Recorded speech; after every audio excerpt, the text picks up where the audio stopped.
नमस्कार. नव्या युगाची नवी दिशा देणारी प्रबोधनशील न्यूज. नमस्कार, मी अश्वजित जगताप, वंचित बहुजन आघाडी नवी मुंबई जिल्हा अध्यक्ष. आज आपल्या समोर, या महाराष्ट्रासमोर नाहीच तर या देशासमोर नाहीच या जगभरासमोर आज एका घटनेने पूर्ण हाहाकार माजवला. त्या घटनेने माणुसकीला काळीमा फासणारी ही घटना आज जगभरामध्ये याचा उद्रेक होतोय, पण या भारत देशामध्ये किंवा महाराष्ट्रामध्ये याचा कुठे उल्लेख केला जात नाही. ती घटना म्हणजेच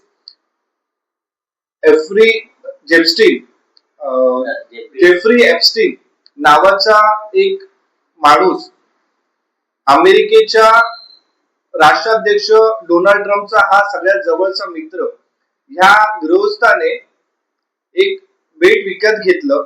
या सगळ्या उद्योजकांसाठी आणि इकडच्या देशभरातल्या राजकारणी लोकांसाठी एक विरंगुळा केंद्र म्हणून एक बेट स्थापन केलं. त्या बेटावर त्यांनी एक हॉटेल उभारलं आणि त्या हॉटेलमध्ये या सगळ्या राजकारणी लोकांना किंवा मोठमोठ्या उद्योगपत्यांना तिथे पार्ट्यांसाठी इन्व्हाइट केलं. त्या पार्ट्यांमध्ये फक्त नाच गाणं किंवा फक्त एन्जॉयमेंट त्या ठिकाणी होत नव्हत्या, तर ह्या बेटावर लहान लहान मुलींना तिथे घेऊन गेलं. लहान लहान मुलींकडनं त्यांच्यावर अतिप्रसंग केले गेले आणि त्या अतिप्रसंग करून त्या मुलींना, त्या लहान लहान मुलींकडनं छोटे छोटे बाळ जन्माला घातले आणि ते बाळ कापून खाण्याचे हे घाणेरडे कृत्य या देशभरातल्या नाही जगभरातल्या या मोठमोठ्या उद्योगपत्यांनी, मोठमोठ्या राजकारण्यांनी हे तिथे करण्याचा हे घाणेरडे कृत्य या ठिकाणी सरासपणे गेली कित्येक वर्ष होत होतं. चीनचा सगळ्यात जवळचा मित्र म्हणजेच डोनाल्ड ट्रम्प. ह्याच डोनाल्ड ट्रम्पला खुश करण्यासाठी आमच्या देशाचा पंतप्रधान डोनाल्ड ट्रम्पला खुश करण्यासाठी त्या जेफ्री एप्स्टीनला फोन करतो किंवा मेसेज करतो की मला ह्या डोनाल्ड ट्रम्पला खुश करायचंय, त्याच्याकडनं काही व्यापार करून घ्यायचे, तर मी काय करू? विश्वगुरु समजला जाणारा, देशामध्ये स्वतःला विश्वगुरु समजणारा हा पंतप्रधान एक रेपिस्ट असलेल्या जेफ्री एप्स्टीन कडे आपली त्याच्याकडनं माहिती घेतो किंवा त्याच्याकडनं मदत मागतो आणि त्याला सांगतो की मला डोनाल्ड ट्रम्पला खुश करायचे, तर मला काहीतरी आयडिया दे की मला डोनाल्ड ट्रम्पला खुश कसं करता येईल. तर जेफ्री एप्स्टीन असं सांगतो की तू माझ्या बेटावर ये, त्या बेटावर येऊन नाच गाणं कर, तिथे नाच, मग डोनाल्ड ट्रम्प खुश होईल आणि तुला पाहिजे त्या गोष्टी तुला त्या साध्य करता येतील.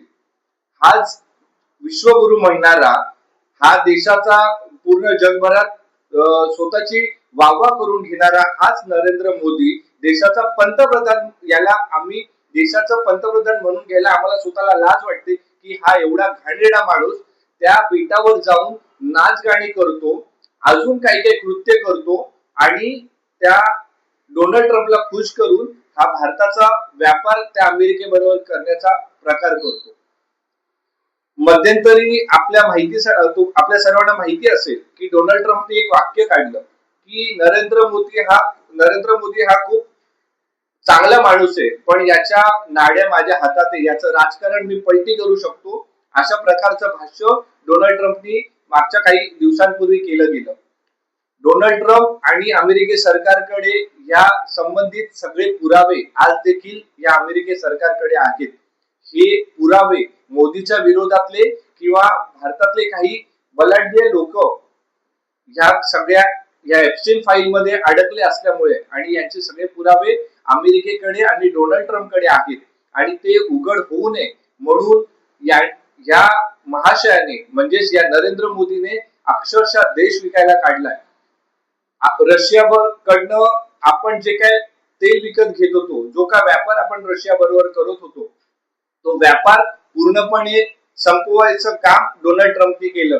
डोनाल्ड ट्रम्पनी या नरेंद्र मोदीला अशा भाषेत सुनावलंय की तू रशिया बरोबर कुठचाही व्यवहार करायचा नाही, तू जो व्यवहार करायचा तो फक्त आणि फक्त अमेरिकेबरोबर करायचा आणि अमेरिकेकडनं आपण व्यवहार करताना आपल्याला त्या ठिकाणी 18% एक्स्ट्रा टॅक्स देऊन आपल्याला ती खरेदी विक्री करावी लागते. आणि अमेरिका जेव्हा भारताकडनं काही वस्तू विकत घेईल तेव्हा कुठल्याही प्रकारचा कर भारत सरकारने त्यांच्यावर लादायचा नाही. अशा प्रकारची ही व्यापाराची ही योजना आखून यांनी अक्षरशः देश विकायला काढलाय. अमेरिकेच्या अक्षरशः दावणीला देश बांधलाय फक्त आणि फक्त स्वतःच्या कृत्यावर पडदा टाकण्यासाठी.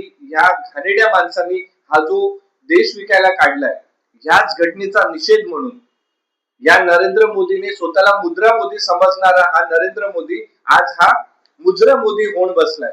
आणि ह्याच मोदीचा तसंच या सगळ्या त्याच्या काळ्या घटनांना पडदा टाकण्यासाठी हा त्यांनी जो काय व्यापार या अमेरिकेबरोबर चालवलाय, याचा सगळ्यांचा उलगडा करण्यासाठी, याला जाब विचारण्यासाठी आणि याच्या खुर्चीतनं खाली उतरवण्यासाठी आज आमचे श्रद्धेय बाळासाहेब आंबेडकर या मुंबईच्या छत्रपती शिवाजी महाराज टर्मिनलच्या बाहेर आम्ही येत्या 2 तारखेला एक मोठं आंदोलन या ठिकाणी पुकारतोय.